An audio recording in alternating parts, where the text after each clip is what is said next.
Гүлжанат Суранчиева. Кечинде балдарыма тамак аш жасап коюп туруп, кайра түнчүндө жумушка барып, Ырчылык жааттан. Доминик Джокер, Роза Рымбаева, ялларды атат. Бул ырчыларды на разогрев алып келип туруп, жок мунун баары конкурсант. Агылат салкын жери деп 2 строчка деп баштадым. Все, следующий деп салды да. Сизге айтып берип аткан нерсени биринчи жолу айтып атам. Эмнеге музыка? 6 жашымдан баштап пианисткамын. Ушул жашка келип биринчи жолу коньяктан алдым. Чөнтөмө рубльдарды салдым.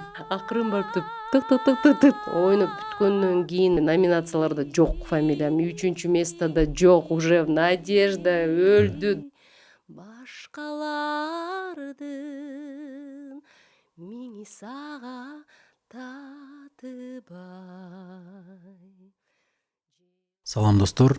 Биз өзүбүздүн подкастты улантабыз. Ийгилик жолу подкастыбыздын бүгүнкү аябай биз урматтаган, сыйлаган кыргыздын багына жаралган айымдардын бири. Кыргызстандын маданиятына жашынан туруп аябай көп салым кошуп, бүгүнкү күндөгү кыргыз эстрадасынын түптөлүшүнө түздөн түз чоң салымы бар айтылуу Гүлжанат Суранчиева бизде конокто. Гүлжанат, кош келиптирсиң. Биздин эфирге убактап, биз менен өзүңдүн жашооңдо өткөн тажрыйбаң менен, өзүңдүн ошо жашоодо көргөн кыйынчылыктар менен, ушу бүгүнкү күнү Гүлжанат Суранчиева кандай бир бийик деңгээлге жетсе, ошол жол менен келечектеги муундарга бир үлгү көрсөтүү максатында бизге конокко келгениңизге аябай ыраазыбыз. Куш келипсиз. Чоң рахмат. Мен дагы бүгүн ушул силердин подкастыңарга келип катышып атканыма өтө кубанычтамын. Биринчиден сизди дагы ушул эфирде жаңы амплуада алып баруучу катары көрүп атканыма дагы абдан кубанычтамын. Анан өзгөчө мындай белгилеп кетчү нерсе, ушул музыканттан интервью алган өтө туура го деп ойлойм. Анткени бирибизди түшүнөбүз да. Алып баруучулар башкача көз караш менен карайт. Ал эми музыкант болсо терең ушул биздин музыка дүйнөсүндө болгон иштердин көбүн, сахнада болгон иштердин баарын түшүнөт деп ойлойм. Ошон үчүн бүгүн мен дагы колумдан келишинче багыт берип, жаштарга кандай жолдор менен ийгиликке жетиш керек, жана кандай оорчулуктар күтөт айтканга аракет кылам. Гүлжанат Суранчиева кичинекейинен тартып, мен ошо бүгүн Гүлжанат айымдын резюмеси менен таанышканча көп маселени мен машина айдап баратып эле светофорлордо кызыл күйгөнчө окуп коет элем. Гүлжанат Суранчиеванын тарых таржымалын окуш үчүн мага атайын токтоп, атайын көңүл буруп окуш керек болду. Себеби дегенде чынына келгенде басып өткөн жолдогу тизмектеп коелу, список өтө узун экен. Бул мактаныш иретинде айтылбасын, бул чыныгы бүгүнкү күнү Гүлжанат Суранчиеванын калыптанып, ушундай Кыргызстанда бир аты таанылып, Кыргызстанда бир орду болсо, ошо ордунун ар бир баскычы, ар бир тепкичи, мындай лестница, түшүнүктүү болуш үчүн лестницасы болгонун мен бүгүн түшүндүм да. Болбосо биз коллега катары кичинекейибизден 2000-жылдан бери бири-бирибизди тааныйбыз. Гүлжанат айым Абдраевди окуп, кичинекейинен музыкага жан дили менен, билими менен аралашкан инсандардын бири. Бүгүнкү күнү кыргыз эстрадасында 1000 киши болсо, 1000 кишинин арасынан ашып кетсе бир 20-сынын чыныгы билими ошол багытта. Мындай ошол багытта и ошол мен ырчымын, мен музыкантмын деген сөзгө татыктуусу бир 20 эле киши болушу мүмкүн да. Ошо 20 кишинин бири Гүлжанат. Рахмат. Абдраевди бүтүп, Абдраевден кийин консерваторияны окуп, консерваториядан кийин Кыргызстанда мындай топ түзүү, эстрадалык багытта иш алып баруу деген темалар мындай эми жанданып келатканда, мүмкүн айрым биздин улуураак подкасттын көрөрмандары билсе керек, Шантел деген группаны түптөгөн, түзгөн жана ошол группанын солисткасы болгон дагы деле биздин Гүлжанат Суранчиева коногубуз. Гүлжанат өзү музыканы тандаган жол эмнеге музыка болду? Мен ойлойм, мисалы бүгүнкү күнү Гүлжанат Суранчиева Шубинка мектебинин мүдүрү болуп кызмат өтөйт. Сизден директор да чыкмак, менеджер да чыкмак, банкир дагы чыкмак. Мен баягы биз көп элдин арасында жүрүп психолог деле болуп калдык да. Ар бир адамдын мүмкүнчүлүгү көрүнүп турат да. Анан Гүлжанат Суранчиева налоговый инспекцияга барса эле мыкты специалист чыкмак. Бирок эмнеге музыка? Абдан жакшы суроо болду. Эми бул бекер ар бир адам ар бир бактын тамыры болот да. Ошондой эле ар бир адамдын өзүнүн ата журту, эне журту, тукуму болот дегендей, менин дагы ушул музыкант болуп калганыма өзүмдүн тагдырымдын себептери көп болуш керек. Биринчиден менин чоң энем ушунчалык кыйын таланттуу адам болгон. Айылдагы эң кыйын кошокчу болгон, жамакчы болгон. Ошол айылда жанагы мурунку заманда келинди алып келгенде өзгөчө жамактап кошок менен тосуп алышкан. Кандайдыр бир адамды сүрөттөш үчүн же болбосо бир адам каза болгондо кошок кошкондо ушул менин чоң энем абдан чоң ушундай жамакчы, кошокчу, ыр жазган адам болгон да. Анан дагы бир мен сыймыктанган нерсени айтып кетким келет. Менин фамилиям Суранчиева. Мисалы кээ бир адамдардын үй бүлөсүн карасаң, атасынын фамилиясына өтүп, фамилиялар өзгөрүп кете берет да, бир линияда. А бизде уже 7 тукум болсо дагы Суранчиев деген фамилиябыз өзгөрбөйт. Ошондо Суранчы чоң ата бул 6 же 7 чоң аталарданбы? Бул менин Суранчы жок, 6-7 чоң атам эмес, ал ортодогу. Ошол Суранчы чоң атамдан кийин такыр фамилиябыз өзгөрбөйт. Бүгүнкү күндө дагы биздин тукумдун төрөлүп аткан кыз болобу, бала болобу, турмушка чыксак дагы жолдошторубуздун фамилиясына өтпөйбүз. Анткени мунун да бир себеби бар.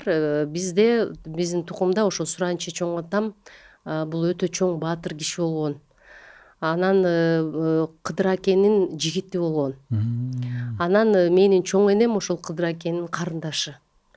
Өзүңөр билесиңер, мурун деген ак сөөктөр эч качан кара таманга үйлөнгөн эмес, кыз берген эмес, келин алган эмес, кыз алган эмес, кан бузулбасын деп.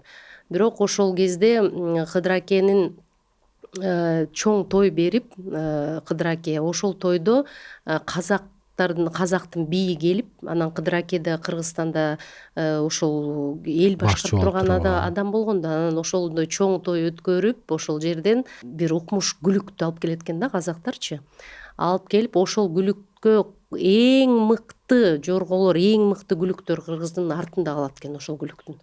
Анан ошондо Кыдыр аке эми ал мындай провидец болгон да, анан мындай өзгөчө олуя киши болгон. Ошого байланыштуу ал ушунчалык суктанып, ошол күлүктөн кыргызга тукум алып калайын деген да. Анан тукум алып калайын десе, тиги айтат, ошол казактын бийине айтат да, мен сизге могу бир уруу чоң эми жылкылардын баарын бир уруу айдап кетиңиз, бир коро эме айдап кетиңиз.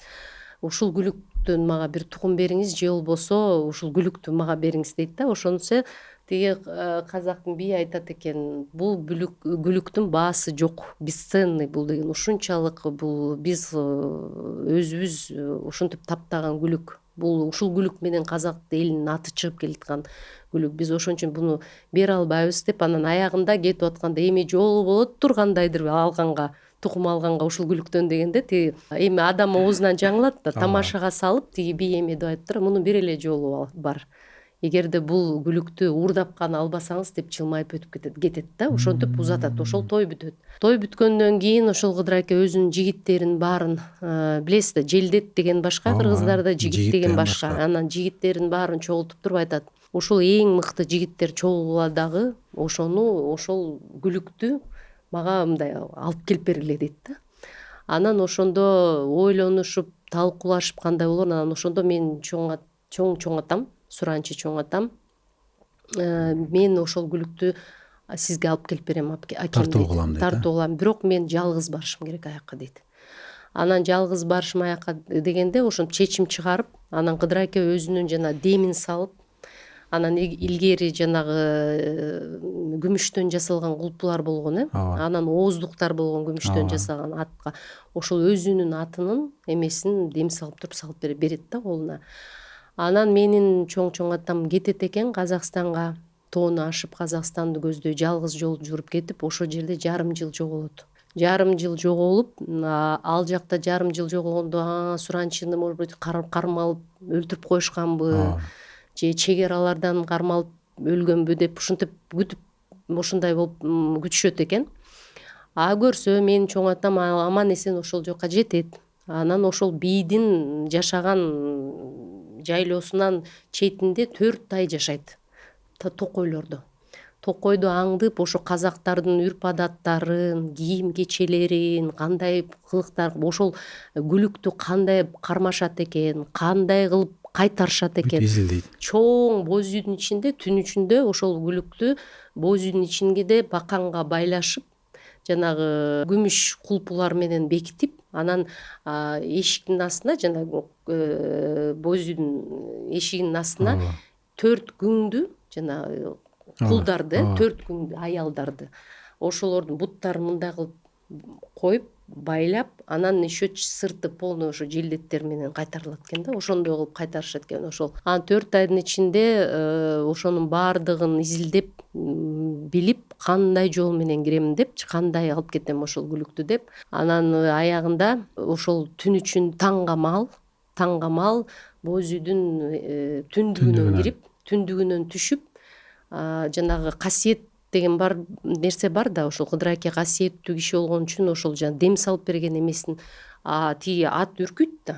Анан ошол Кыдыр аке берген ооздукту салат да сразу. Ошондо ат сразу тап бербей, тилин алып көнүп калат да, тилин алып калганда ошентип туруп, анан акырын жана кулпунун баарын, эми ошол кулпунун баарын чечиш үчүн дагы өзүнчө бир эме да оор да. Ошол мен унутуп калдым, ошо кыргызча эмне дейт, тили бар кулпу деп коет да, мындай жанагы илгерки күмүштөн жасалган. Ошол кулпунун баарын чечип туруп, анан казактын кийимин кийип туруп, казактын жигиттеринин кийимин кийип туруп, анан боз үйдөн секирип чыгат. Казактын кийимин кийбейт, ошол өзүнүн эле кийими менен боз үйдүн ичинен атты жанагы күңдөрдүн баары ойгонуп ызы чуу башталат да, кыйкырышып, атты ошол күлүктү урдап атат депчи. Ошондо это биринчиден ушунчалык мындай скорость да керек, ошонун баарын ачып шамдагайлык булуп, оозуна тагып алып, минип алып туруп чыгат.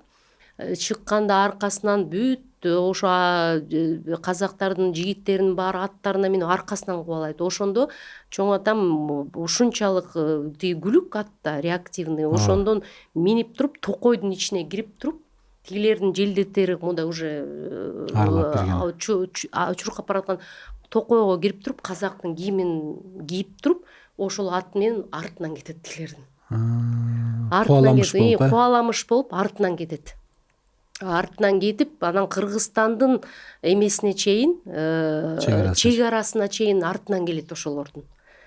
Тигилер билбейт, эми баары ат чаптырып баратканда ушундай эмелер менен, ушундай эмоция менен кубалап эң байлыгын алдырып атса казактар аркасынан кетет. Анан ошол Кыргызстандын чегарасына бир 200-300 метр калганда ошол ооздукту чечип ийет.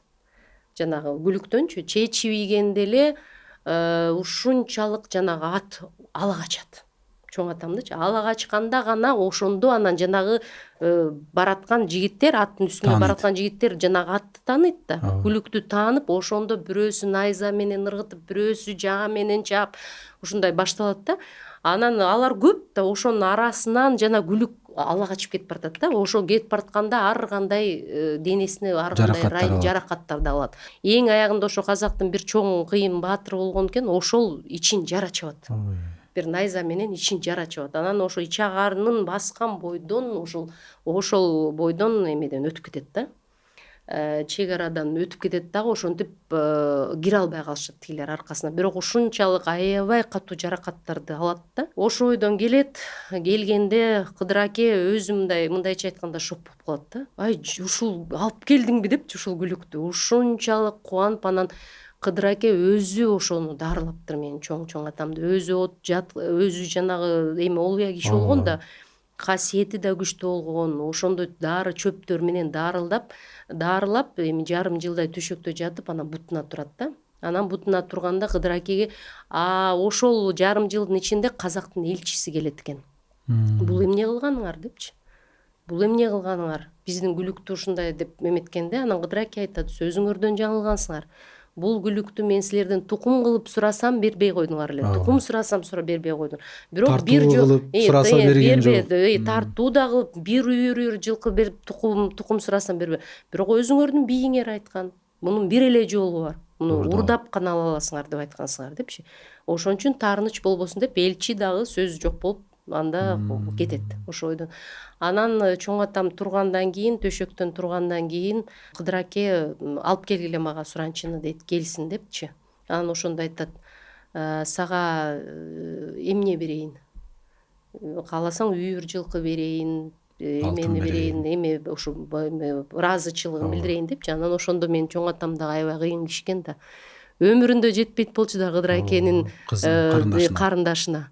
Анан ошондо айтыптыр, менин Камза деген уулум бар, ошого карындашыңызды бериңиз, кудалашалы деп. Кудалашалы дегенде ошентип ошо Кыдыр акенин касиеттүү кишинин карындашы менин чоң энем да. Ошон үчүн мен ойлойм, ошол чоң энемдин касиеттери, ошол чымындары, таланты дагы себепкер болгон мага. Түздөн түз себеп. Анан өзүмдүн апамдын дагы тай журтумда дагы тайнем дагы ыр жазган, аябай жакшы, ошо өздөрү мисалы неберелерин арнап жазган, ушундай бар болчу да ошондой нерселер. Анан мен төрөлгөндөн баштап эле апам айтат, апам жаш кезинде 18 жашында бул жака Кара Кул шаарында мектепте окуп жүргөндө Раматылык Жолдубай Кайыпов мурун жана профориентационная работа деп койчу эмеспи эле, ошо айыл жергилеринен таланттарды издечи да. Анан ошол айылга барып апамдын ырдаганын аябай жактырып, ал кезде эми уюлдук телефон жок да, үйүнүн телефонун берип айтыптыр да, сен кел Бишкекке, мен сени университетке, актерский университетке өткөрөм, сен аябай таланттуу кыз экенсиң деп мен өзүм апама ошентип айтыптыр. Анан апам мектепти бүткөндөн кийин тай эжеси менен бияка качып келет. Азыркы бүгүнкү күндө Бибисара Бешеналиев атындагы университеттин театралдык факультетин өтөт. Өтүп 2 ай окугандан кийин тайнем билип, каякта окуп атканын билип, издеп келип туруп, артист болбойсуң деп туруп, апамды алып кетет. Алып барып коп училищага өткөрөт, дүкөнчү болосуң деп. Ошондой себептер. Анан апам айтат, ошо сен төрөлгөндө аябай кичине чоңоюп баштаганда эле телевизордун астына туруп алып ырдап, кандайдыр бир ушундай эмеңди байкагам дейт да, жөндөмдүү, ыржандуу экениңди байкап. Анан ошол себептерден анан Бишкекте окутайын, кызымды атайын, эми мындай азыр ойлоп көрсөң карапайым эле элдер да айылда жашаган. Бирок ушунчалык чечкиндүү карабайсыңар, ушул эмеден дейт, объявлениядан таап дейт, ошол кезде жана газетада ушундай республикада ушундай мектеп ачылган, ошол мектепте ушундай балдар, таланттуу балдарды республика боюнча алынат дегенди окуп алып, автобуска отуруп алып, мен 6 жаштагы кенедей кызды ээрчитип алып, апам келип биякта жаткан туугандары да жок бирөөнүн үйүнө токтогонго. Бир кайсы бир алыскы бир туугандарынын үйүнө барып, ошентип бияка келип экзаменден мени өткөрүп, ушинтип окуткан да. Ошон үчүн көп энелер өзү мындай жетпей калган бир максатына, мүдөөсүнө жок деген ошо кызым жетсин деп бүт шартты түзөт да. Апам ошон үчүн мен азыркы күндө да апам айтам да, апа ушунчалык сизге ыраазымын депчи, мен азыр ушундай тагдырга туш болбойт болчумун, эгерде сиз мени окутпасаңыз. Ошого ыраазымын депчи. Сиз да дүкөнчү болмоксуз да болбосо. Ооба, ошондой эле. Бирок жакшы дүкөнчү болмокмун дейм. Жок, дүкөнчү биздин эжелер, карындаштар капа болбосун, бул деген сөз. Ар бир кесип ардактуу. Ар бир кесип ардактуу.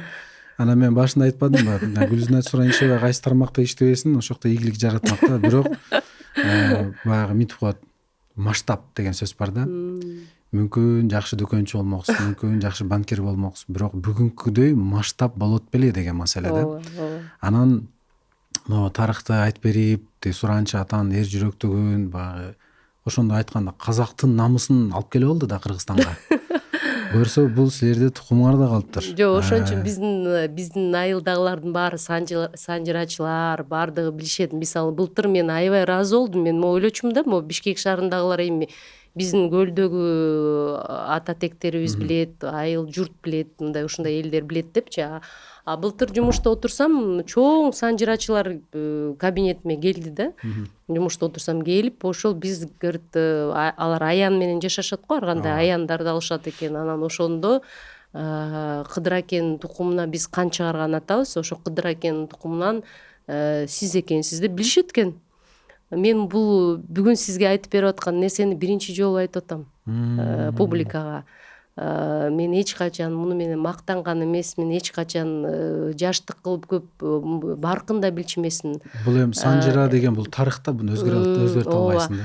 Биринчи жолу ушул ачык элге да айтып атам ушул силердин подкастта. Анткени мен азыр ушундай кандай десем убакытка, мезгилге жеттим, возрастында жеттим. Ата тегиңдин сага берген таасири өтө чоң экен да. Ошонун баркын билген үчүн, азыр түшүнгөн үчүн мен эми жөндөн туруп эле ушундай ийгиликке жетпейт болчумун. Ошонун баардыгы ошо менин генофондумда, мындайча айтканда, баардыгы бири-биринен байланыштуу да. Ошон үчүн бүгүн сөзүмдү ушундан баштагым келди. Өзү бизде бир сөз бар да, туугандар. Мен өзүм кылдым, мен ошого өзүм жетиштим, мен аракетим менен, билим менен деп бизде мен деле башыман өткөн бул мындай төшкө урунмайбыз бар да. Чын-чынына келгенде биз үчүн биздин чоң аталар, чоң апалар, тайата тайнелер биз үчүн көп жумушту кылып койгон. Биринчиден алар ошол генди бизге өткөрүп берди. Экинчиден алардын бизге болгон дуасы бар. Менин атамдын эң улуу агасы тарыхчы да өзү. Анан ошол атам каза болуп калды, уже көп жыл болду, раматылык. Бирок ошол атам мурун биз биздин тукумдун кыздарыначы күйөөгө тийсеңер фамилияңарды өзгөртө көрбөгүлө деп эле айтчу да. Ушунтип айтса, бул эмне эле ушинтип айта берет деп жана. Бирок ошо бала кезиңен бир сөздү ушинтип куя берсе, ошол сиңип калат экен. Себебин деле билбейсиң, бирок сиңип калат экен. А мен турмушка чыгаарда жолдошум экөөбүз ЗАГСка бардык да. ЗАГСка барып, жакында свадьбабыз болот деп мени бердик. Заявленияны жазып бергенде анан жолдошум эме тиги сурайт экен да, ошондой сурай берет экен да, вы на фамилию мужа будете переходить десе, мен мындай автоматически нет дедим да. Нет десем, жолдошум ошол жерден бети бузулуп, кабакка тырчылдап, экөөбүз ошол жерден урушуп, 2 күн сүйлөшпөй, мен 2 күн сүйлөшпөй экөөбүз аябай таарынган да магачы. Таарынып, элдин баарын аялдары сразу автоматически жөн эле с радостью өтүп атса күйөөсүнүн фамилиясына, сен жок деп еще так сказала, как будто мындай чочугансып айттың деп жана.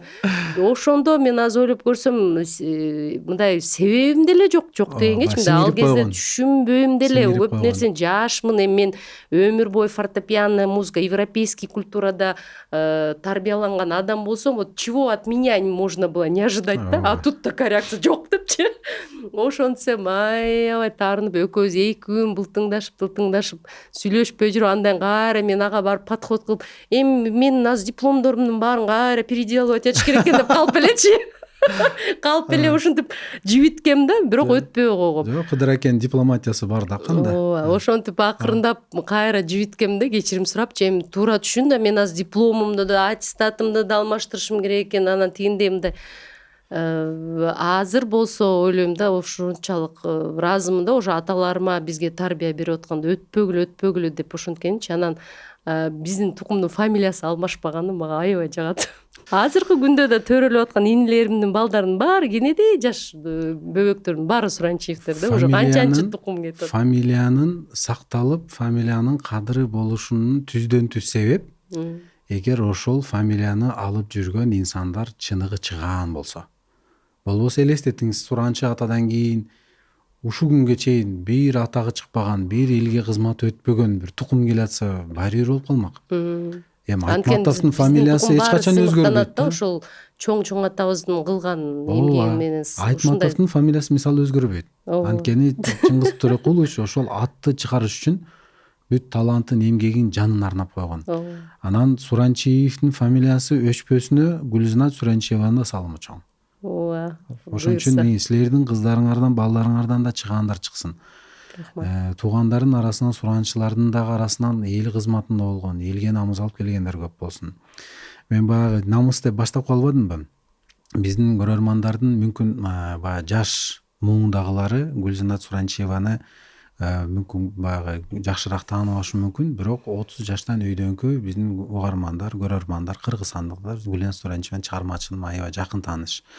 Ошондой болсо дагы мен айтып атпаймынбы, Суранчы атабыз казак элинин мындай туу кармаган, намыстанган, сыймыктанган бир күлүгүн кыргыздын намысы үчүн буруп келсе, Гүлзинат Суранчиева көптөгөн эл аралык конкурстарда, көп кароо сынактарда ошол мамлекетке барып туруп алардын намысын Кыргызстанга алып келген инсандардын бири. Ошол жөнүндө кичине кеп козгойлу. Өзү мен эң биринчи ушу 2000 жылы 99 жылы Бишкекке келем. 2000 жылы мен ырчылык жаатка өтүп, анан өзүнчө эле баягы кыйын болуп, мына мен жакшырдайм, анан мен баягы номер 1мин деп төшкө уруп жүргөн учурда мага бирөө айтты да, Бишкектин Лебединовка тарапта Гүлзинат Суранчиева деген бар.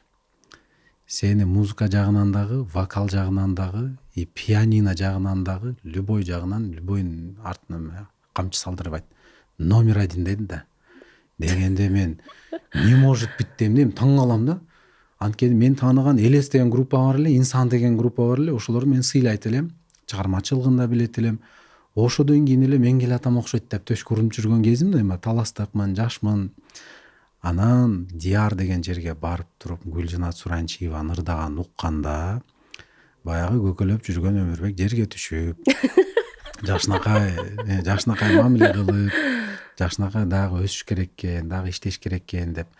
Анан ошондо мага консерваторияны бүткөн улуу байкелер айтты да, Гүлзинат кийин ырчылыкка өтүп кетти, бирок бул күчтүү пианист болчу дейт. Кыргызстан боюнча мен деген пианисттердин атаманында сап башында Гүлзинат болчу дейт. Бирок эстрадалык жаат өнүгүп кеткендиктен Гүлзинат Суранчиева эстрадага өтүп кетти деди да. Дегенден кийин анан баягы жаңылыктарды көрөсүң, бир сферада жүргөндөн кийин анан ийгиликтериңизди угуп баштадым. Тияка барды, 1-орун, бияка барды, гран-при алды, тияка барды, жарып келди, бияка жыртып келди деп эле. Анан ошондо ойлодум да, пианинодан мүмкүн ушундай ийгилик болот беле эл аралык деңгээлде, бир Кудай билет. Бирок ошо ойлойм ырчылыкка өтүп, эстрадага кайрылып, эстрадан майын чыгаргандан өзүрү ушул чет мамлекетте көп ийгиликтер далил. Эң биринчи конкурс кайсыл конкурс болду? Эл аралык деңгээлде. Эл аралык деңгээлдеги конкурстарга мен ошо студент кезимден баштап катыштым. Жана фортепиано боюнча. Биринчи жолу ошол мен Чымкент шаарындагы чоң эл аралык кароо сынакка катышкам. Ага чейин Кыргызстанда фонд Сорос, Россия, Таджикистан, Туркмения, Казакстан, Өзбекистан, Кыргызстан катышкан бир чоң конкурс организовать этишкен да. Фортепиано боюнча ошол конкурстан мен гран-прини алгам да. Ошол кезде мен 3-курста окуучумун. Бул фортепиано аспабы бул дүйнөлүк классикалык аспап. Анан бунун методикасы дагы өмүрүң жетпейт мунун баарын эметкенге. Анан дүйнөлүк деңгээлге чыгыштагы бул специальность боюнча өтө оор. Анткени бул күндөн күнгө мындай жаңы методикалар чыгып, өсүп, ар дайым өнүккөн абдан ушундай тармакта, өтө оор тармак. Бул кесиптен чоң ушу дүйнөлүк уровеньге чыгыш үчүн мындай кандай десем, өмүрүңдү арнашың керек. Даже үй бүлө болбош керек, мындайча айткандачы. Көбүнчө мен карайм ошо дүйнөлүк деңгээлдеги виртуоздордун үй бүлөсү да жок болот да көбүнчө. Бул ошондой жашоо, адамдын жашоосун эгерде ошондон ийгиликти алам десең, сен анда жашооңду беришиң керек да, ошондой нерсе. Анан бул биринчиден, экинчиден бул тармакта мен ушул ийгиликтерге жеткениме эстрадалык тармактан дагы караганда ушул ийгиликтер өтө мага мен үчүн маанилүү, бийик. Анткени бул дүйнөлүк нерсе да, дүйнөлүк музыка искусствосунда бир орунду ээледиң деген. Тарыхтан келаткан эң алдыңкы эң кыйын аспаптардын бири да. Эң кыйын, бул билесиз да, королевский деп коет, рояль деген королевский деп которулат да, дословно. Анан лауреат деген сөз, мисалы лауреат, сен 60-ка чыксаң дагы, 70-ке чыксаң дагы, сен кайсы жерге барбасаң, лауреат международных конкурсов деп сахнадан айтылат да. Лауреат деген сөз, бул лауреат болуш ушул тармакта өтө оор да.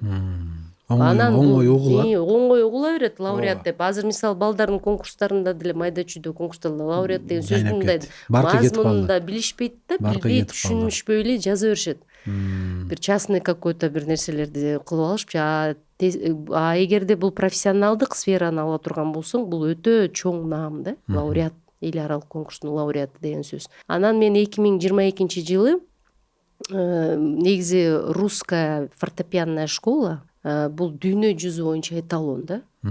Азыркы мен эч качан ойлочу эмес элем, ошо Востоктон чыккан пианисттер дүйнөлүк деңгээлде мындай европейский музыканттарды басып кетет экен депчи. Бирок акыркы 5 жылда акыркы 5 жылда биз көрүп атабыз.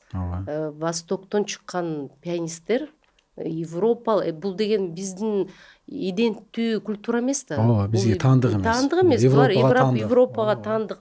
Биз алардын өзүнүн иденттүү культурасын алардан аша чаптык да. Мындайча айтканча. Футболду англичандер чыгарып туруп, бразилецтер өпкөсүн ичип койгондой эле да. Ошондой да, ошондой болуп атат да. Просто таң калыштуу нерсе. Мен ойлогон эмесмин, эч качан ушундайга жеткен болбойт болуш керек депчи.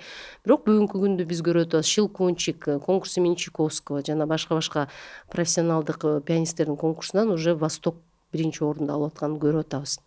Бирок ошол чыгып аткан музыканттардын, чыгып аткан лауреаттардын, мугалимдердин баары орустар. Ошого байланыштуу биз мындай да, өмүр бою пианисттер үчүн российская фортепианная школа эталон болуп келген да. Анан мен ар бир өзүнүн мындай чыныгы музыкантмын деген пианист ошо российский бир конкурска катышсам деп эңсеп келет. Ар бирөө. Анан бул да менин эңсөөм болчу. Анан 2022 жылы музыка классика деген Москвада конкурс өттү. Мен ал конкурска 5 жыл даярдандым. 5 жыл даярдандым, анткени бизги пианисттердики аппарат деп коет да, колуңуздучу аппарат. Бул деген аппарат менен эгерде сен күнүгө иштешиң керек да. Эгерде сен иштебей калсаң, аппараттың формадан чыгып баштайт. А меники пауза көп жыл болду да. Мен мисалы ойноп жүрдүм, бирок мындай более мындай профессиональный эмес. Мындай ойноп жүрдүм, бирок мындай анчалык маңызын чыгарып мурункудай анткени мага талап деле жок болду да агачы. Анан ушул конкурска даярданганда 5 жыл даярдандым. Формага 3 жылда кирдим кайра. Күнүгө машыгуу, күнүгө 6 саат, 5 саат, 4 саат, эң кем дегенде 4 саат. А мен жумушум бар да, үй бүлөм бар, бала чакам бар, башка жумуштарым толтур. Ошого байланыштуу кээде күндүз убактым жок болуп калат да. Анан кечинде үйгө чуркап келип, балдарыма тамак аш жасап коюп туруп, кайра түнчүндө жумушка барып заниматься да. Ошентип обязательно ошо формага кириш үчүн күнүгө машыгуу. Жана спортсмендер дейли да. 3 жыл формама кирдим. Формама кирип, беглость, технические навыки бүт ошо колумду восстанавливать эткенде, анан 2 жыл интенсивная работа над программой. Репертуар. Ошол конкурстун талабы боюнча түзүлгөн репертуарды. 2 жыл машыгуу, жанагы консерваторияда, аспирантураны да мен консерваториянын кызыл диплому менен аяктагам, аспирантураны да кызыл диплому менен. Ошо аспирантурадагы өзүмдүн профессорум Полина Абрамовна Цакуренко экөөбүз, ал мен ошонун жетекчилигинин астында мен 2 жыл даярдандым. Анан 2022 жылы ошол конкурска бардым. Категория 40+ка катыштым да уже. Ал жакта эми уже состоявшиеся музыканты, профессионалдар, уже бүт музыканы жеп койгон, мондай уже теориясын бүт билген, стилистика, эпоха бүт түшүнгөн, это не студенты, которые еще много чего не понимают дегендейчи. Ошондой конкурста анан барсам, окумуш музыканттар экен, менин списогумда аябай коркуп, анан эң ушул жерден айтып кетчү нерсе бар да. Ушундан ушунчалык ичим күйгөн нерсеси айтайынбы эмнеден? Мен өмүр бою 6 жашымдан баштап фортепиано, пианисткамын. Өмүр бою ушул аспаптарды ойноп келатам. Бирок мен ушул жашка келип, 42 жашымда катыштым ошол конкурска. Биринчи жолу чыныгы рояль кандай добушу чыгат экенин уктум. Элестет ома. Ичин күйөт. Ушунча музыкада жүрүп, ушунча фортепиано ойноп жүрүп, чыныгы жакшы фортепианонун үнүн, роялдын 22-жылы үнүн. Рояль деген бул деген клавишна духовой инструмент да. Мунун үнү деген вообще башкача экен да. А мен ошондо сахнага бизге репетиция берди, жарым сааттан репетиция берди. Профессиональный конкурстарда ошондой да, аябай там очень строгие правила. Там напряжение стоит, даже воздухта напряжение турат да, ушунчалык. Жалаң европейцтер, мен жалгыз азиаткамын. Конкурстардан анан ошондо рояльга ойногондо мен стресс болуп калдым ошол жерден. Репетициядан. Башкача үн. Такыр башкача. Баскычтардын Ойносо вообще башкача. Мен 2-5 жыл даярданган, машыкканда мен педализацияда бар бизде жана педаль, бир правая педаль жана үндү узартыш үчүн, левая педаль үндү акырын кылыш. Мен педализациянын баарын 2 жыл бүт автоматизация, мени түн ичинде ойготсоң ойноп берчү деп даярданасың да. Это пока моторика физиологически сен автоматизацияга жетмейинче сен ийгиликке жетпейсиң. Это сен из зоны комфорта өзүңдүн денеңден секирип чыгышың керек да.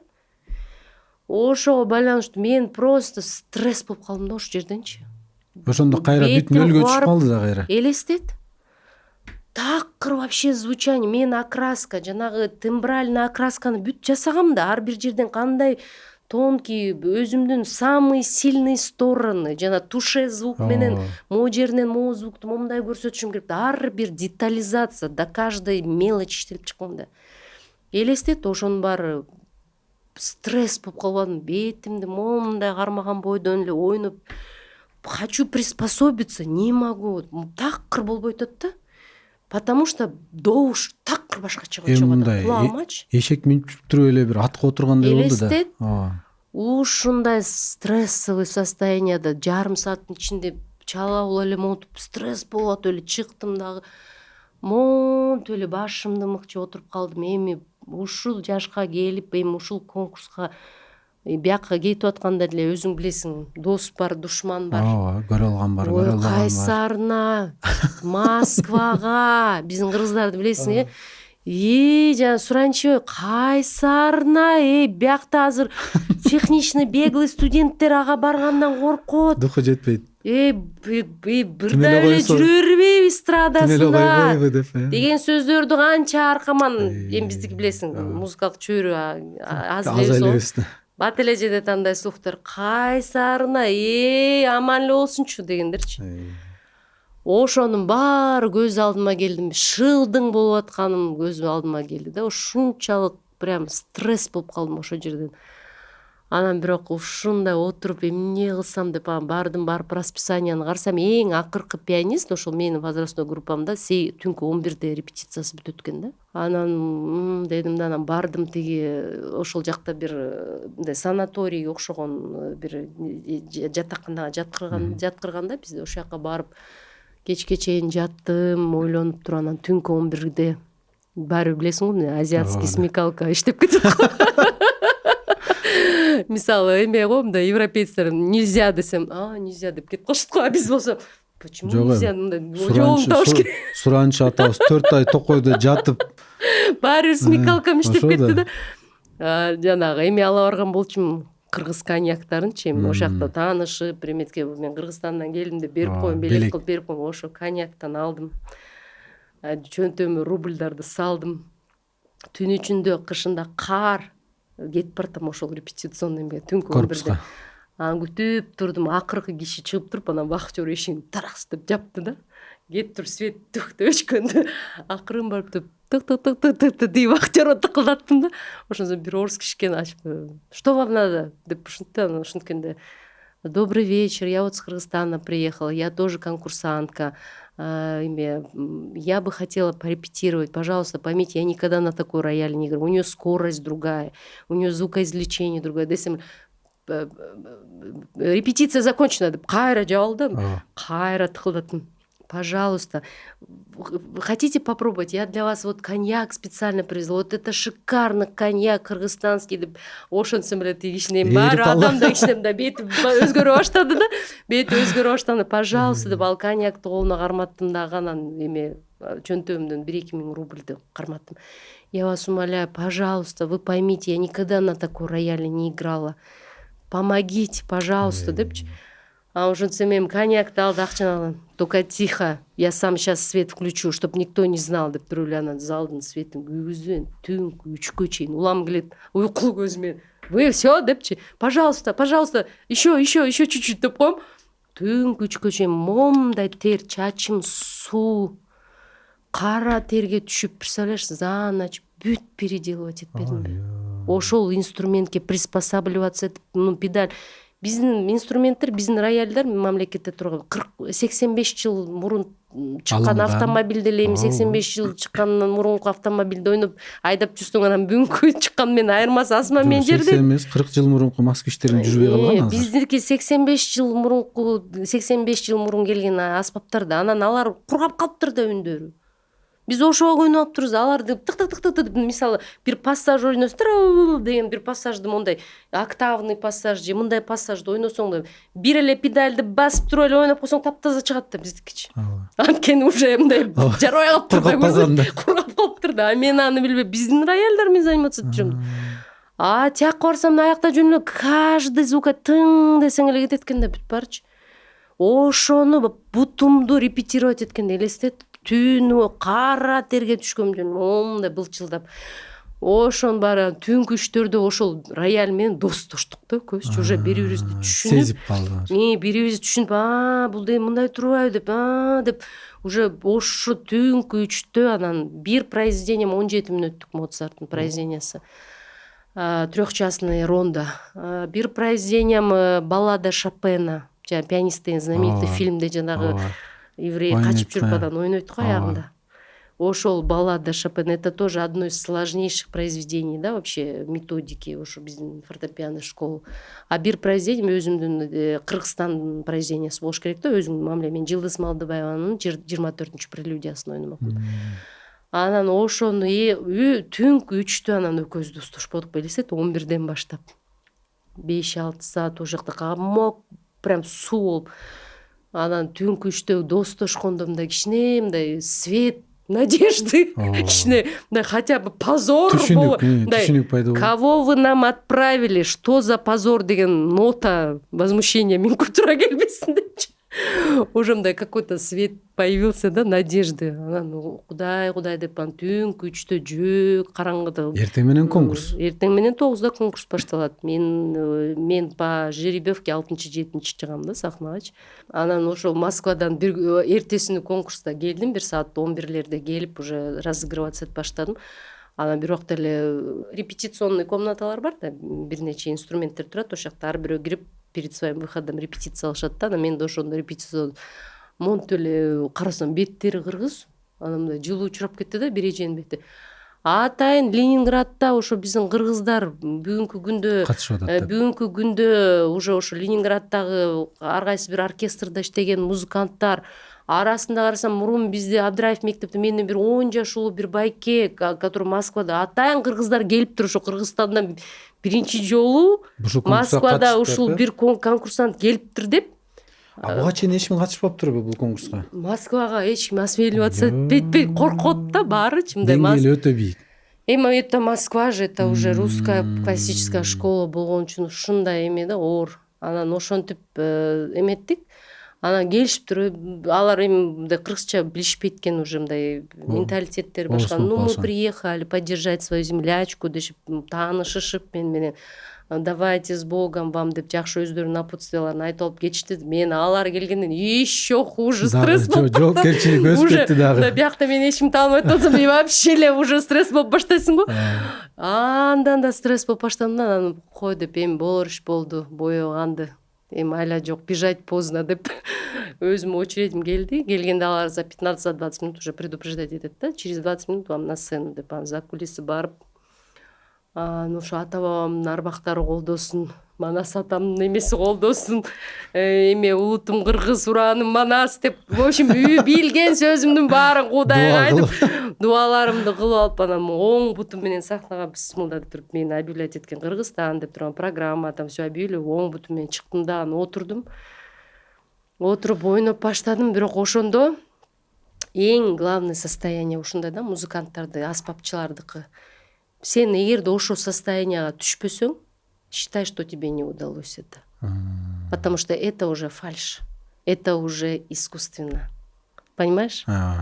Любой музыкант, мисалы телевизорданбы, ютубтан, любой жерден же живой бир музыканттын исполнениясын көрүп атканда я сразу билем, что это жасалма или чыныгы. Көрүнүп калат. Резко билинет да ошол нерсе.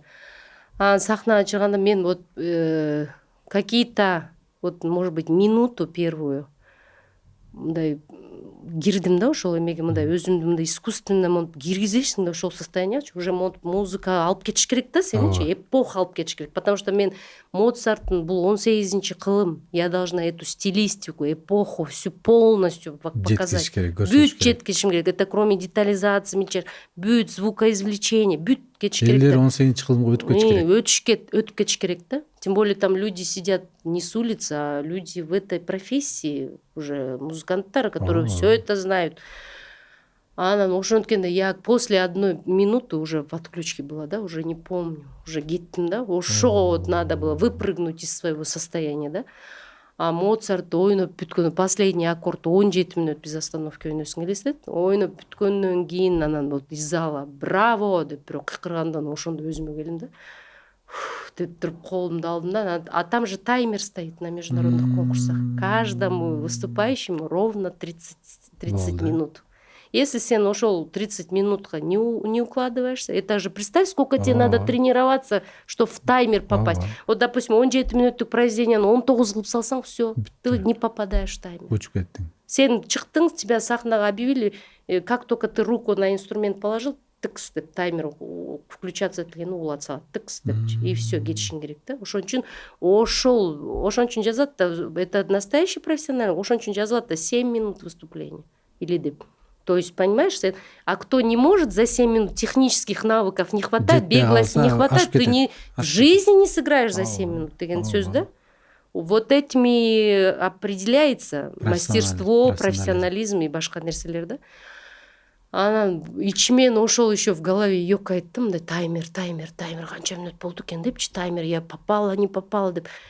Анан колумду алып туруп, анан просто вот это же аппарат, колуң талыйт да, сложные произведения, напряжение да турат, анан сол колум аябай талып калып турду да, ошону мынтип түшүрдүм да, бир полсекунды кичине колумду эс алып туруп эле резко на второе произведение. Ал произведение вообще им бушует, это Шопен.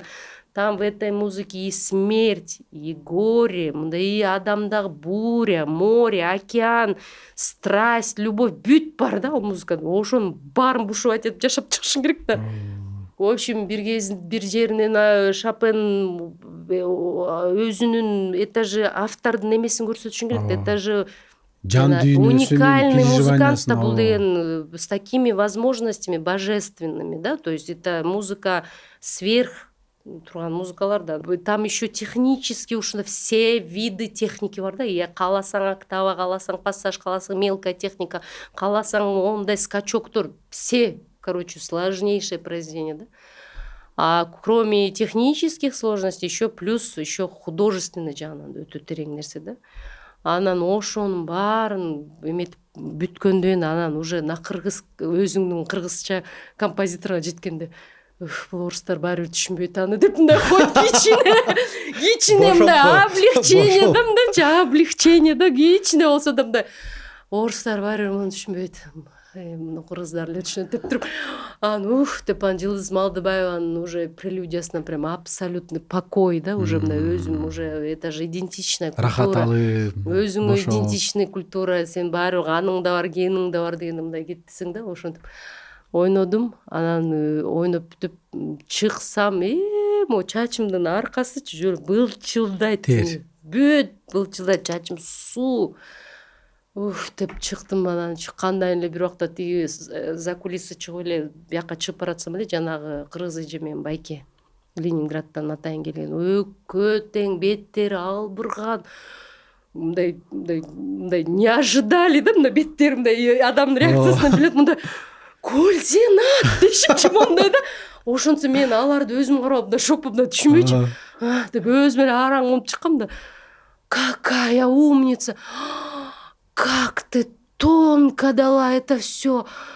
ой, Моцарт, это было божественно деп эле тиги эже такыр мындай эйфория болуп учуп алыптыр да. Ошонсо жакшы ойногом канда деп мындай ишенич. Жок, алар биз биринчиден профессионал, экинчиден тээ жактан бери атайын бир эми байкуш Кыргызстандан келиптир, эми поддержка кылып коём деп келип мындай поддержка кылып десе анан кийин алып туруп жыртып салсаңыз. анан ошентсе алар ошентип эле бет менен эле кучактап, ну мы побежали слушать дальше остальные.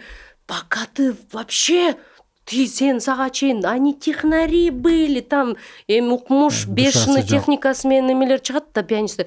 Ай там технари, но такой тонкости не было, как у тебя деп эле ушинтип кетсе деп эле мынтип калдым да, өзүнчө башкача болуп эле анан уф деп эле эшикке чыгып прям уже эшикте суук, там Россияда минус, наверное, не знаю, минус 15-20, бирок ошо көйнөкчөн эшикке чыктым да, потому что вот ушунчалык мындай внутренний кайнап кеткен состояниемчи, уже мындай холоддон кичине мындай эс алып туруп турайынчы эшикке бир 5-10 мүнөт прям таза абада дем алып өзүмө кайра келейинчи депчи.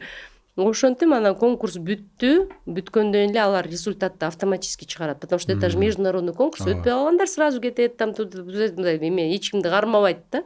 Это тут каждый конкурсант заинтересован, а не организатор, да.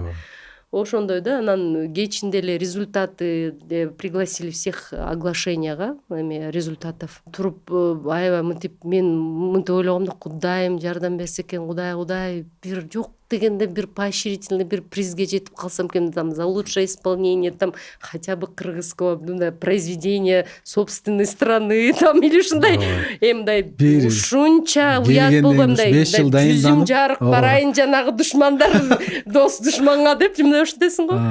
Анан Маданият министрлиги да билет да, что мен официальный приглашение менен кеттим. Анан ушунча уят болгон консерваторияда ояры жок булга эмне баратат деп айтып аткандардын баарына деп ошентип эле турсам, ал эме номинацияларда жок фамилиям, 3-чү местода жок, уже Надежда өлдү, духум түштү, уже жерге кирдим, уже вообще турам. Анан биринчи местодан мени объявили. Ошондо это такие эмоции, ома бакырың келет да, бакырайын десе жаныңда бир тааныш жок, бир киши жок, жалгыз баргансың. Ушундай сапарга жалгызбы? Мен өмүр бою жалгыз барып жүрөм. Ома, не поверишь, мен делегация такие видела. Вот мен мисалы Сочиге барганда эме Лачин Мамедова деген ырчы кыз келди. Жашы мен ошондо 25-26 жашта болчумун. Ал кыз менден 2 жаш улуу кыз экен, 27 жаштан. Өзүнүн мамлекет аны мындай бийчилери менен, целый там репортаж жасаган журналисттер менен, там фотографтар менен, эмелер менен бүт бар менен жөнөткөн да, мисалы. Бир адам ичине. Бир мындай чуть ли бир самолет киши келген да. Анан бүт свитасы бар, өзүнүн гримерлору бар, там тиги эмелери бар, костюмерлери. Ошондон эле жалгыз баргам. Ничего страшного. Казакстандан деле жалгыз баргам. Ошо Кыргызстан десем жалгыз эле чыгып жүрөм да, бир жердечи жалгыз. Сам себе режиссер, сам себе визажист, сам себе парикмахер, сам себе репетитор, жана башка вот что нужно артисту, да, сам себе, да, режиссер, да, постоянно. Поэтому вот это моя победа. Бул ушул жеңишим, вот ушунчалык мен ойлойм, что мен тарыхка, эгерде Кыргызстандын маданиятынын тарыхына ырчы катары кирбей каламбы, там жетекчи катары кирбей калсам, ушул нерсе үчүн мен кирем тарыхка. Бир маалыматты мен 2001-жылы уккам. Ошондо азыр 24 болсо, 23 жыл мурун бир маалыматты уккам. Ал кезде Гүлзинат Суранчиеванын салмагы 45 килограмм. Ооба. 45 килограмм салмагы бар, боомда арык, ичке болгон кыз жанагы роялдын демеси струнасы, кылы баягы темирден да, аны анча-мынча балта менен чапсаң дагы үзүлбөйт. Ал роялдын үнү чыгыш үчүн мындай башында жумшак болгон жыгачтын башында бир вата болот да. Ошол тийип анан кийин добуш чыгат. 45 килограмм Гүлзинат Суранчиева ушундай клавишаларын катуу басып отуруп роялдын кылын үзгөн деген сөздү уккам 2001-жылы. Это было на конкурсе, консерваторияда конкурс болуп атканда, мен ойноп атканда струна лопнула. Анаки. Ошон ал легенда болуп көп жыл айтылып жүргөн. Бул деген сөз эмнени айтат? Бул деген сөз чыныгы өзүнүн ишине берилген, жан дилин койгон, ошого бүт баягы аракети менен дагы, күчү менен да, акылы менен дагы кылып отургандан кийин менимче ал кылды азыр деле бир 120 килограммдык байкелер мындай алакан менен чапса дагы үзө албаса керек. Бул болсо дагы сиздин ийгилигиңиз, бирок кыргыздын намысы. Мен бир нерсени айтып келем ар дайым. Ар бир кыргызстандык жаран кайсыл тармакта иш кылбасын, кайсы тармак менен оокат кылбасын, кайсы тармакта өнүкпөсүн, өзү үчүн аракет кылсын, өзү ийгилик жаратсын, бирок ал ийгиликтин арты кыргыздын намысын жыйынтыгы болот да. Конкурс демекчи бул баягы пианисттик жактагы баягы көбүнчө эл тааныбаган, көбүнчө жалпы катынар билбеген ийгиликтер экен. Мен билген ийгиликтер бул ырчылык жааттан да. Ырчылык жааттан ошо эң биринчи конкурстар менимче Казакстандан башталса керек. Ошо конкурстар жөнүндө кантип пианист айым туруп ырчылыкка өтүп кетти дагы, анан эми жөн эле катарда ырчы болуп жүрсө деле жарашмак эми. Баягы жеңил желпи ырларды мен келдим, жоксуң, сен бардың, бармын деп. Бирок баштаганда эле конкурстарга катышып, мындай ырчылардын жөн эле сабында эмес, алдыңкы сабына чыгып кеттиңиз да. Ошого эмне түрткү болду, ким түрткү болду? Негизи мен ошол ырчылык чөйрөдө, ошо эстрада чөйрөсүндө жеткен ийгиликтериме себеп болгон ошол менин терең музыкалык билимим. Анткени мен ырдаганда, башка мындай кээ бир ырчыларды карап туруп ырдаганда мен көрөм да, что өзү эмне деп мындай ырдын драматургиясын түшүнбөй атканын, музыканын, ошол мелодиянын эмне үчүн ошо мелодия ушул жерде мындай скачок жаралган, эмне үчүн ошол көп нерсени түшүнүгү жок экенин көрүп, мындайча айтканда эми ар бир ырчы өзүнүн деңгээли менен экенин түшүнөсүң да, ошондочу көрүп. Анан мен ойлойм, мен ушул эстрада тармагында дагы 11 жолу лауреат международных конкурсов болдум. Ошого мен эмне үчүн лауреат болдум?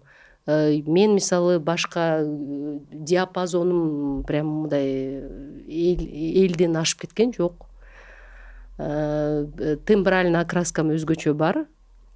Мен үнүмдө эч ким башка мен алмаштыра албайсың. Укканда сразу эле билесиң, бул Гүлнадырда атат деп. Тембральный окраскам бар, вокалдык возможностьларым деле менден дагы кыйын ырдаган ырчылар бар бизде, мисалы.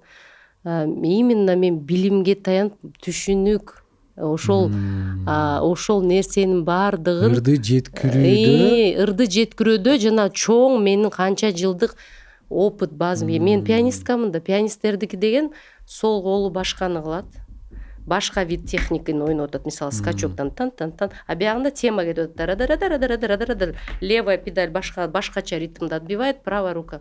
Биздики многоканальное мышление с детства развито, да. Мен ошон үчүн айтам да, музыкалык мектептерге балдарды окуткула. Это будут лучшие врачи, лучшие инженеры, лучшие айтишники. Мисалы Tesla, Apple компаниялары. Алар резюмеде, мисалы, 2 специалист келет да, бардык жагынан бирдей. Кыйын экен, бүт технология, IT технологияларды билет, бул да билет. Бирок мунун резюмесинде у него 5 классов музыкального образования. Ошол өтөт.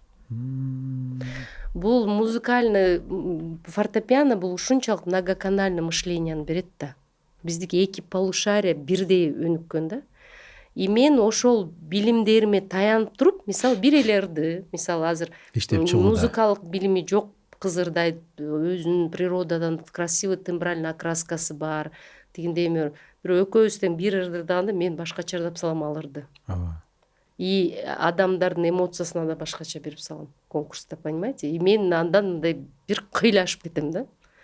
Благодаря именно моему классическому образованию. Фундаментальный ошол күчтүү образованиемди мен ошол билген билимимди, билген жанагы опыттарымды использовать этем да, вот эстрадада. Баягы музыкант достор бар, байкелер. Ана мен музыкалык билимим жок да, аналар айтты да. Мен силерге бүгүн көп секреттеримди айтып салам. Айтпаш керек болчумун дейм. Жок, айтыш керек. Секреттерди айтпашым керек. Секрет успеха дейм. Элдер чыныгы мындай ийгилик жолу эмнеден жаралат деп билиш керек да. Жок, мен ошон үчүн айтам да, музыкант болгуңар келсе окугула деп, окугула. окубай эле монтип ырдап жүрө берсеңер ал болбойт. Силер 1 жыл ошентип ырдайсыңар, 5 жыл болду. Развитие жок. Эч кандай развитие жок. Биздин кесибибизде өнүгүү болбосо болбойт. Бул ушундай кесипте өмүр бою үстүңөн иштөө. Бул бухгалтерия эмес, мисалы бир эле программа менен 5-10 жыл мурун ошондо болсо, да 20 жылдан эле ошол эле программа менен отура бересиң да. Андай эмес. Биздин кесип күнүгө мындай пошаговый рост керек да. Күнүгө ойлонуп, анан азыркы ааламдашкан дүйнөдө өзгөчө оор. Эгерде биз мисалы эстрадага аттанган жылдары биз мындай жаңылык болуп киргенбиз да, Шантел тобу. Анткени анын да себеби ошондо. Анткени ошо төртөөбүздүн тең музыкалык күчтүү билимибиз бар болчу. Биз ошол эле жөнөкөй кыргыздын жүрөлүчү жүрөк орутпай, мисалы, Кош жылдыз, өмүр, ошол ырларды биз профессиональный чыгарганбыз. Такыр башка багытта, башка аранжировкалар менен. Мына бүгүнкү күнгө чейин түшпөйт ошол ырлар. Таң калам.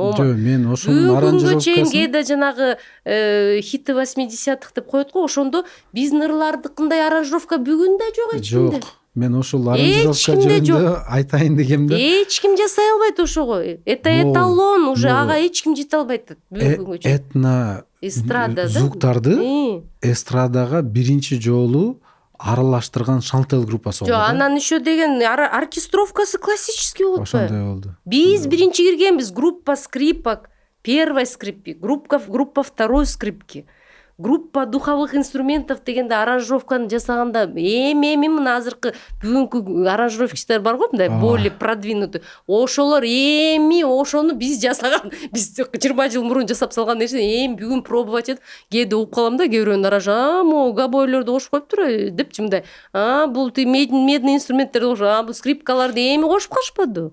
Эстрадада чыгып жүрүп, ошол эле маалда конкурстарга дагы барып, жетишип, мындай 2 жааты тең чогуу алып жүргөндөр жокко эсе да. Көбүнчө эмнегедир конкурс тандайт дагы эстрада жактан аксайт да.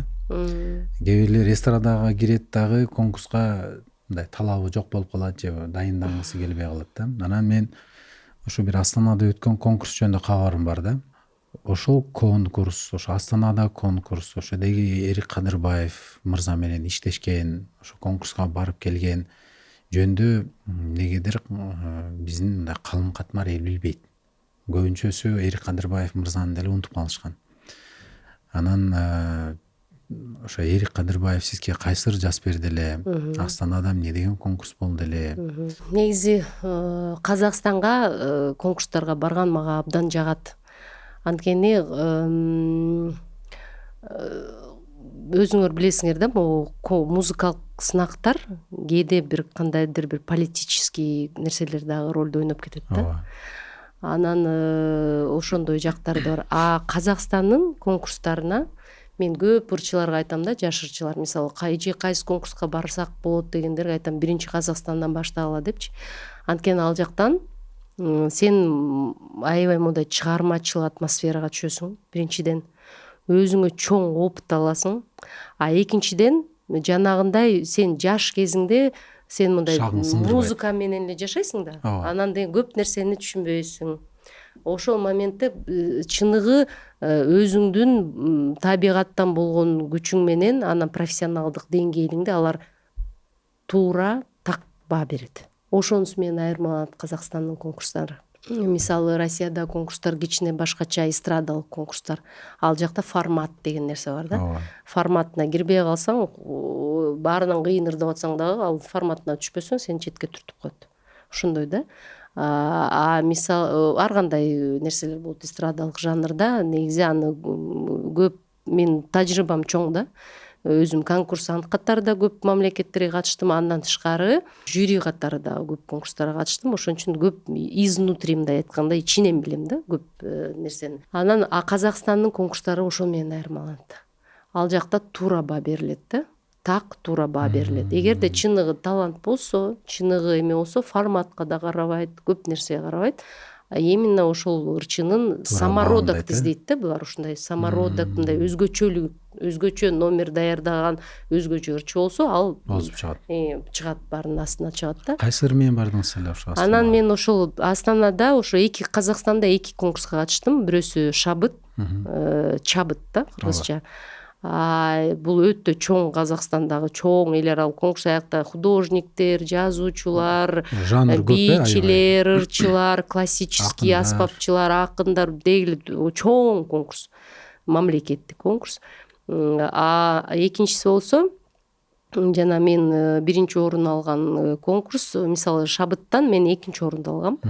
Астана жылдызы деген конкурс, бул Астана шаарынын 10 жылдыгына арналган конкурс болгон да ошол жылы. 10 жылдыгына арналганда ошол шабыт конкурсуна, шабыт демде Астана жылдызы деген конкурс болуп атыптыр. Мен ал конкурс жөнүндө кабарым жок. Анан бир күндөрдүн биринде эле Эрик байке чалып калды. Эрик байке чалып, Гүлзинат ушундай Астанада конкурс болуп атат, Астана жөнүндө бир куплети кыргызча, бир куплети казак тилинде ырдалыш керек. Анан мен ошол ыр жазгам ошол конкурска, ошого сенин үнүңдү көрүп атам, жолукпайлыбы деди да. Анан мен ошо студияга барсам, студияга кел деди, сразу запись кылып, анан биринчи отбор запись менен болот экен да ошол конкурска. Записти жөнөтүш керек. Алар угуп, эгерде сенин ырың жакса, анда уже конкурска катышканга чакырат.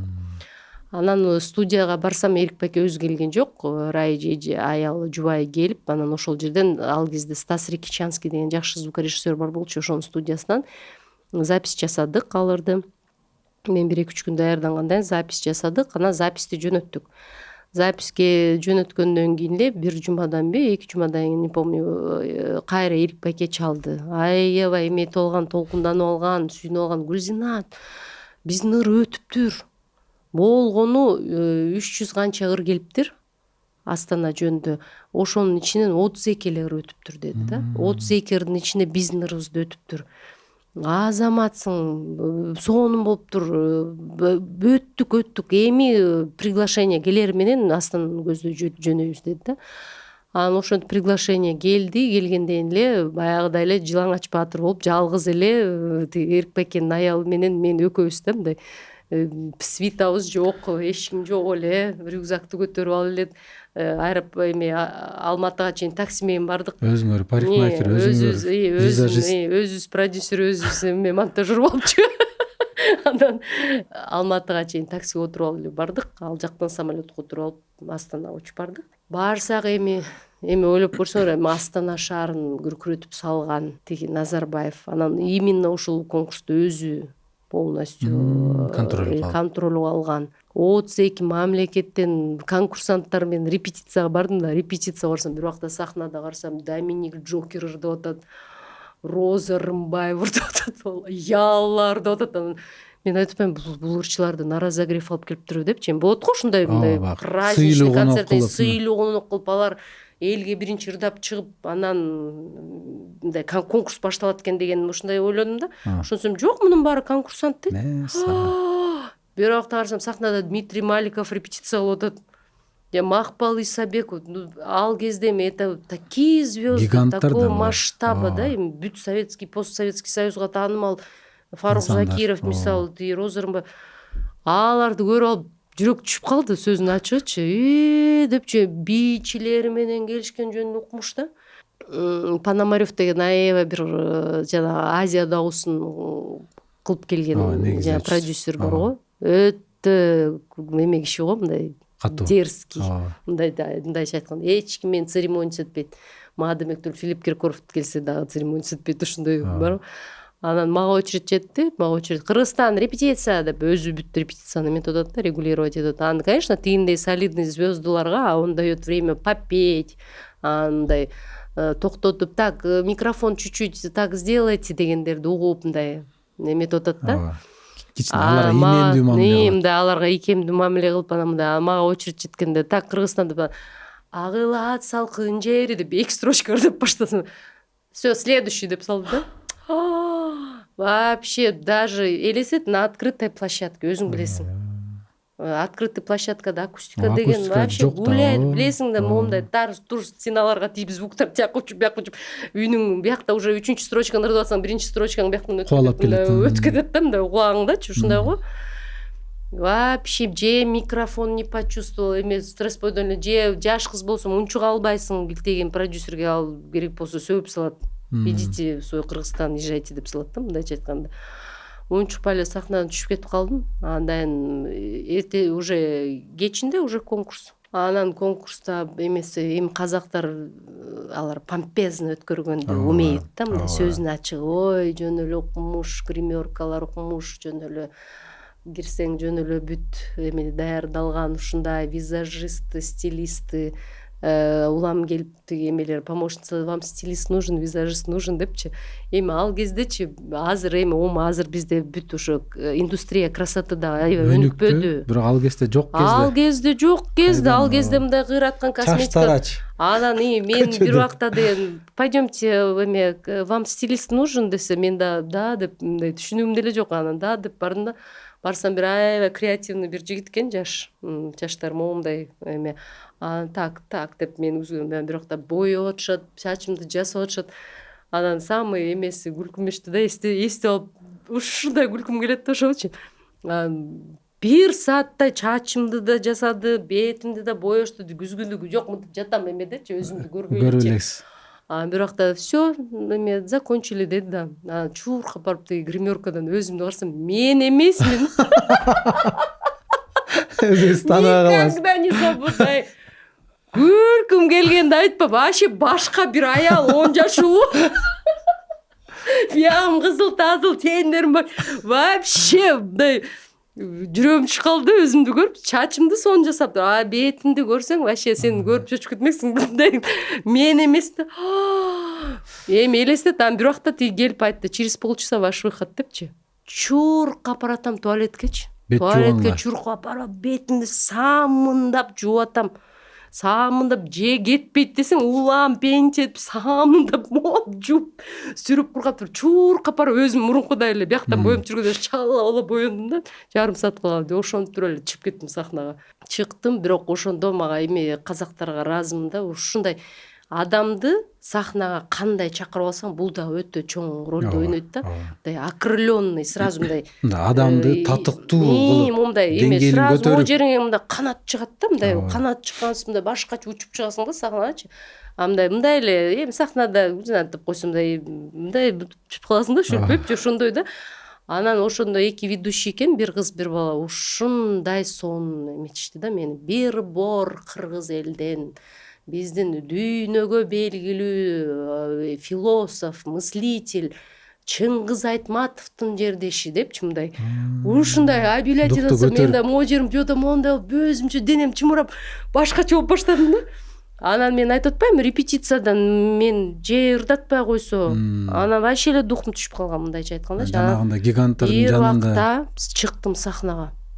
Чыкма, момундай экрандар турат. Эми ал кезде бизде андай экрандар жок болчу. Момундай сөзүн ачып айтканда биз мындай деңгээлде болчубуз да. Андайды көргөн эмесмин, оозум ачылган, сахнанын ооздугу эми айта албайм. Укмушта момундай экрандар, тет жакта маңдайда экран турат, ошол жактан өзүң көрүп атасың бүт эме да, ошондой. Эл толуп тура, биякта жюрилер отурат. Астында бир убакта эле монтип ырдап баштадым, музыкам кетти. Эми уха берчи, ошол жылдары элестет. Уха берди да. Ошол жылдары мына ухага бизде эми уха деген сөз баягы биздин көрөрмандарга айтып коелу, наушниктей нерсе болот. Кичинекей кулактын ичине салынат, бирок адам ырдаганда өзүнүн ырдап атканын өзү угуп турат. Анткени деген мындай да, монитор деп коет, ошо монитордун жанр билесиң да, эстрадный жанрда деген адам сахнада иштеш керек. Анан мисалы колонка бу жерде турса, биякка кетип калса укпай калышы мүмкүн. Ошон үчүн уха деп коет да. Ошол кезде уха берген да. Мен таң калгам да. Бул кайсы жылы болгон окуя? 2008-жылы. 2008-жылы анан кулагыма окшо уханы ошондо берген да. Монтип ырдап баштасам эле үнүм сон угуп баштадым да өзүмдүчү. Уже сонунда мындай өзүмдү контролдой алам, комфорт мындай. Биз азыр деле живой ырдаганда уга албай, кыйналып, уккан жерге жакын монтуп ырдайсыз го. Ал атиякты ушунчалык үнүм прям контроль да, полный, сонун. Ошого эметип мен да прям үнүмдү ачылып ырдап атам да. Анан бир убакта эле маңдайда экранды карасам, артымда укмуш бичилер бийлеп атат. таң калып репетицияда андай болгон Жок эмес да, болчу. репетицияда мени даже мындай айтып атпаймынбы, 2 строчканы ырдатып туруп элеп анан следующий деп салганда көрсө Демек алар баягы запись келгенде записке бийчилерди даярдай берген. укмуш экен да, карасам артымда шикарный кардебалет бийлеп атат. Анан жанагы ырдын сөзүндө эме бар болчу да, жана дүйнөнү 1000 кайталап жүрсөм да сендей эме таппадым деген ушундай сөз бар да.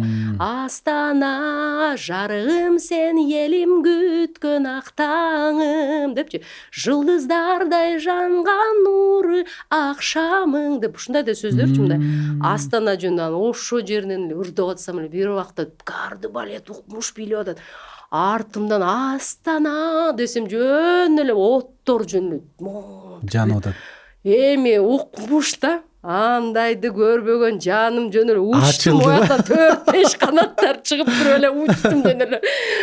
Ушундай эме да, прям ырдап атам, ушинтип прям эметкенде анан аягында Астана деп туруп бүткөндө жана жюрилердин баары туруп жана ушундай. Бул эмнеден кабар берет? Ушунчалык жүрөккө тийген ыр да. Жок, Эрик Байкенин жазганын карабайсыңбы? Дүйнөнү мен 1000 кайталап чыксам дагы сендей коз шаар таппадым депчи. Эми казактар эрип калган да, жөн эле эрип калган. Эми билесиң да, казактар жөн эле өткөзүп атпай, жөн эле ошол жерден ушундай эмечи да. Анан ага чейин Кыргызстанды эч ким байкабай эле, мен мында Кенедей эле кыз жүрсөм мени эч ким байкабайт да, же свитам жок болсо мындай.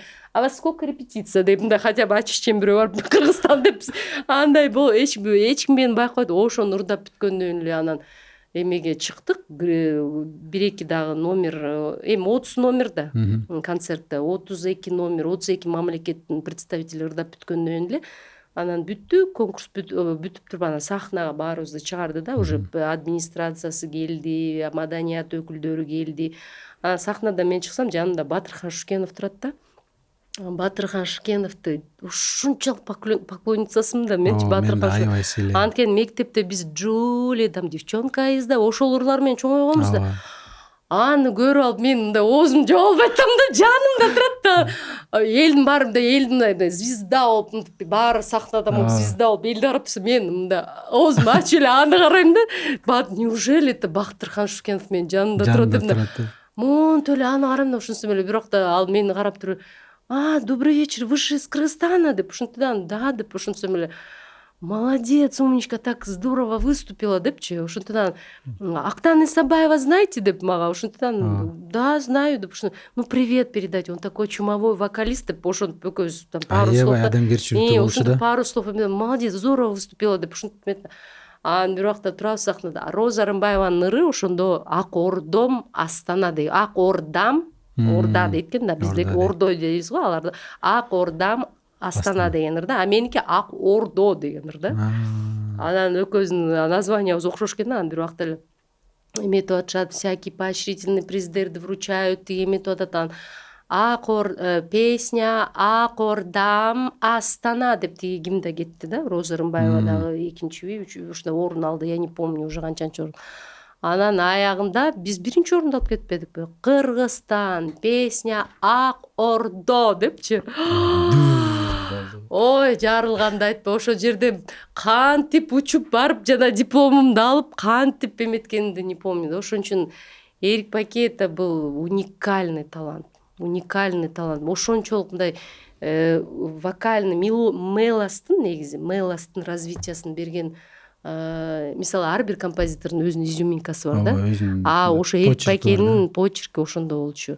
Кийинчерээк мен Эрик Байке менен жана мюзиклде бир эме Чолпон жылдыз деген мюзиклде главный ролду мага берди. Ошонусунда да ырдадым. Ошентип иштешип калдык. Ошол маалда менимче Эрик Кадырбаевдин бул акыркы чыгарган ырларынын бири деп себедегенде мен ошонча ошо сизди Астанага конкурска жиберип атканда рак оорусуна чалдыгып, уже абалы оор болуп, күчтүү дарыларды ичип турган маал эле. Анан эми мүмкүн биздин көрөрмандар, угармандар билбеген маалымат, Астанадан ушу биринчи орун алганга байге канча берди эле? Не болду эле байгесине?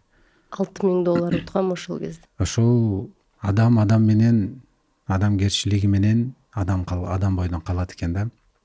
Анан мен Гүлзин атайымдын ошондо кылган бир композиторго кылган урматын, ошо кыргыздын музыкасына кылган чоң салымы бар биздин байкебиздин урматтап, сыйлап, ооруп аткан абалындагы көрсөткөн чоң көмөгү деп эсептейм. Бул дагы болсо аябай чоң адамгерчиликтин бир көрсөткүчү. Гүлзин атайым ошол конкурстан жеңген байгесин ошо агайдын дарысына, ушу Эрик Кадырбаев агайыбыз дарысына ушу сакайып кетсин, жакшы болуп кетсин деп белек кылып тартуулаган жөнүндө кабарым бар да. Буну бүгүн эч ким кыла албайт. Мындай нерсени кылыш оор. Ал кезде 2008-жылы мүмкүн азыр баягы $6000 деген аз көрүнүшү мүмкүн. Ал кезде шаардын туңгуч тарабынан, жал тарабынан бир бөлмөлүү батир сатып алса боло турган акча болчу. Агайдын эмгеги ушул ырдын автору анан ушу дарыланып кетсин деп бергенибизди уккандан кийин мен үчүн Гүлзинат Суранчиева и так эле өтө бийик турат эле. Негизи мен муну айтпай эле коеюн. Жок, профессионалдык жааттан мен үчүн ар дайым Гүлзинат Суранчиева бул эталон болчу. Бирок ушул кылган чоң адамгерчилигиңизден кийин мен үчүн адамдык сыпатта дагы эталонго чыктыңыз.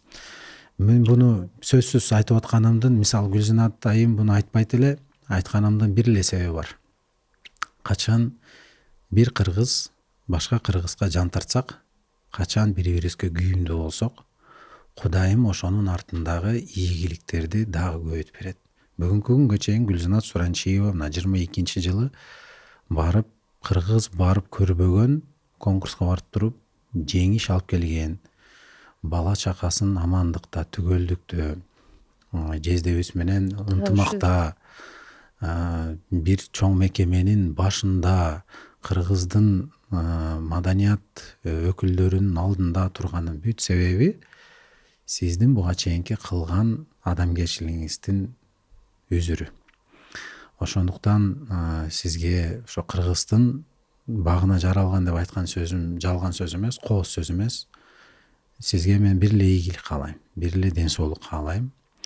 Анан ийгиликтин сыры бир гана жакшы пианист болуп, же жакшы ырчы болуп, же нота билип, же бир конкурстан барып жеңиш алып келиште эмес экен.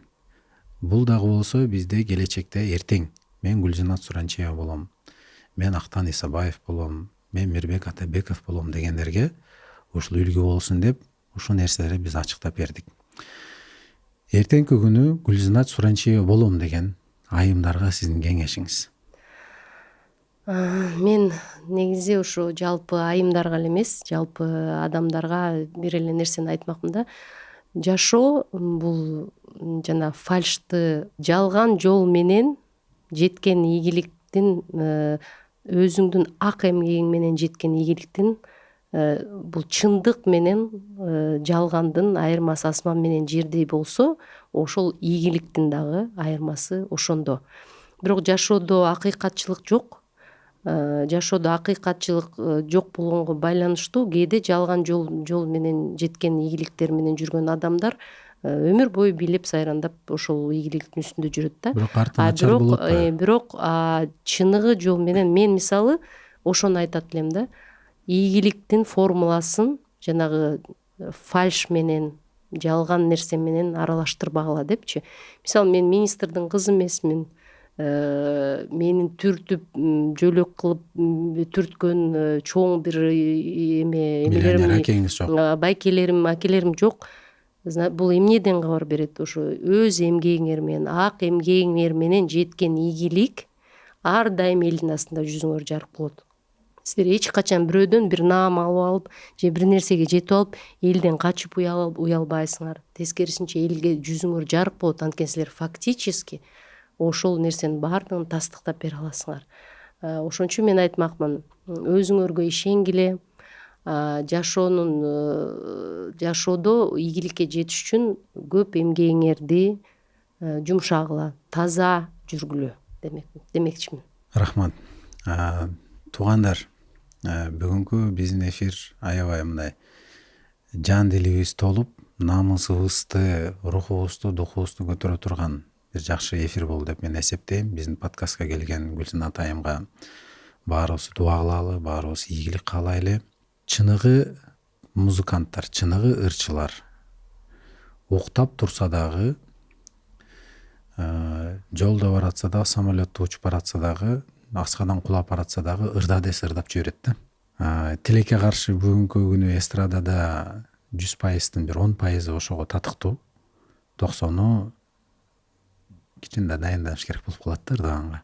Тиби айтам берем, эмнеге Гүлзина Суранчиева ушундай Астанага барып, казактардын конкурстарынан Россияга барып, орустардын конкурсунан Туркияга барып, түрктөрдүн конкурсунан ийгилик жаратып келет деген билгиңер келсе, акапельне бир куплет ырдаганы угуп коелу. Сен эмне эле аны айтып атат экенсиң? Каяка алып келатат деппи? Эфир Өзү бул нерсе кымбат турат да, анан кийин эфир менен колдонуп биз дагы бир рахаттанып угуп алалы. кайсырдыр да берсем. Эми классика болуп калган ырлардыр да, эми Болот. баары улуу кичүү баарыбыз билебиз, Ырыспайдын ырларынан, Жарайт. Билбейм кайдан жаралгансың сен мага, маңдайыма бүткөн окшойт бакытта. Сени сүйдүм буйрук алып тагдырдан,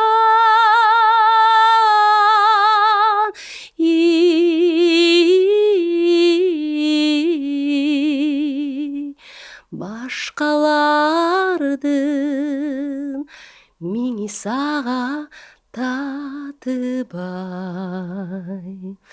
Же болбосо сен жаралып мен үчүн, төрөлгөндө мендик болуп төрөлдүң. А болбосо айтчы жаным эмне үчүн,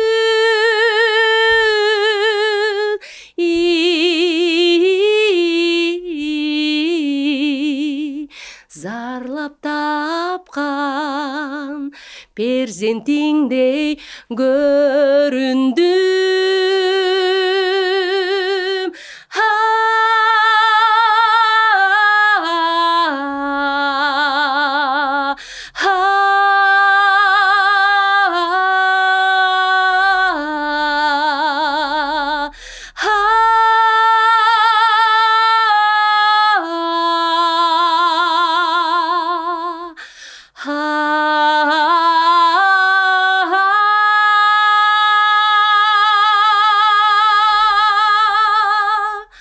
Уктаганда сенин уйкуң менде бар, ойлоруңа киришкен. Тарам, модуляция да. Сен сүйлөсөң менин үнүм үнүңдө,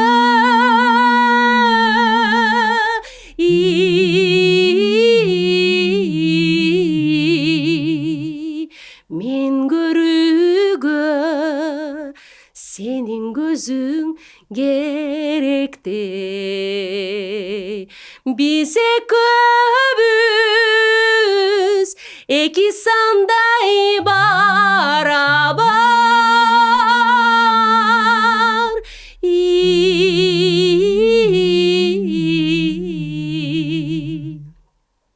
Биз экөөбүз эки күчпүз бириккен.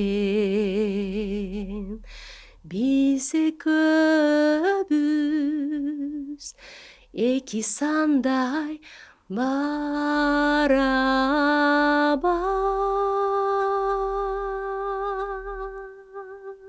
Браво!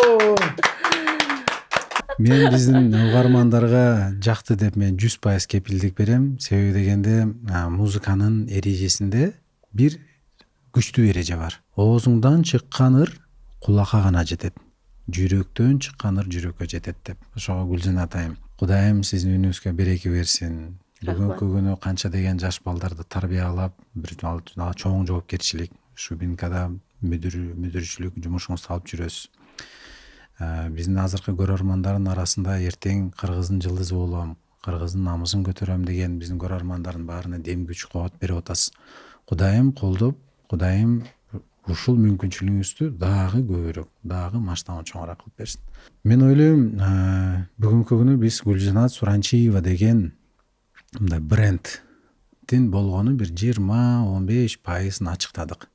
Кудайым кааласа, келечектеги дагы подкасттарда калган дагы ачылбаган сырларды, калган дагы ачылбаган ийгилик жолдорун ачыктайбыз деп ишенебиз. Ал эми биз кийинки подкастка чейин сиздер менен коштошобуз дагы ошо Coworking Технопарктын жамаатына жана биздин өнөктөштөр Lights Creative жигиттерине терең ыраазычылык билдиребиз. Жакшы туруңуздар.